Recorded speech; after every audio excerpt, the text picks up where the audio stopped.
ഗുണ്ടാബന്ധം ആരോപിച്ച് സസ്പെൻഡ് ചെയ്ത ഡിവൈഎസ്പിമാരെ തിരിച്ചെടുത്തു. ഡിവൈഎസ്പിമാരായ ജോൺസൺ, പ്രസാദ് എന്നിവരെയാണ് തിരിച്ചെടുത്തത്. വകുപ്പ് തല അന്വേഷണങ്ങൾ പൂർത്തിയായെന്ന് വിശദീകരണം. ഗുണ്ടാ സംഘങ്ങളുമായി ബന്ധം പുലർത്തിയെന്ന പേരിൽ കഴിഞ്ഞ വർഷം ജനുവരിയിലാണ് ജില്ലാ ക്രൈംബ്രാഞ്ച് ഡിവൈഎസ്പി ആയിരുന്ന ജോൺസണെയും വിജിലൻസ് ഡിവൈഎസ്പി ആയിരുന്ന പ്രസാദിനെയും സസ്പെൻഡ് ചെയ്തത്. ഗുണ്ടകൾ തമ്മിലുണ്ടായ പ്രശ്നത്തിൽ ഇവർ മധ്യസ്ഥരായെന്നും സ്പെഷ്യൽ ബ്രാഞ്ച് റിപ്പോർട്ട് നൽകിയിരുന്നു. മാത്രമല്ല, ഗുണ്ടാ നേതാക്കളുടെ മദ്യസൽക്കാരത്തിൽ പങ്കെടുത്തെന്നും സാമ്പത്തിക നേട്ടമുണ്ടാക്കിയെന്നും കണ്ടെത്തി. ഗുണ്ടകളുമായി അടുപ്പം പുലർത്തുന്ന ഉദ്യോഗസ്ഥർക്കെതിരെ കടുത്ത നടപടി സ്വീകരിക്കുമെന്ന മുന്നറിയിപ്പോടെയായിരുന്നു സസ്പെൻഷൻ. ഇവരുൾപ്പെടെയുള്ള ഉദ്യോഗസ്ഥർക്കെതിരായ നടപടി നേട്ടമായി മുഖ്യമന്ത്രിയും ചൂണ്ടിക്കാട്ടിയിരുന്നു.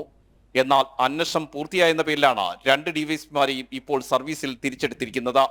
തിരുവനന്തപുരം ഉൾപ്പെടെയുള്ള ജില്ലകളിൽ ഗുണ്ടാ ആക്രമണങ്ങൾ ഇപ്പോഴും പതിവാണ്. ഇത് തടയാൻ പോലീസിന് കഴിയുന്നില്ലെന്ന വിമർശനവും ശക്തമാകുന്നുണ്ട്. പോലീസും ഗുണ്ടകളും തമ്മിലുള്ള ബന്ധം ഇപ്പോഴും തുടരുന്നുവെന്നാണ് പ്രധാന വിമർശനം.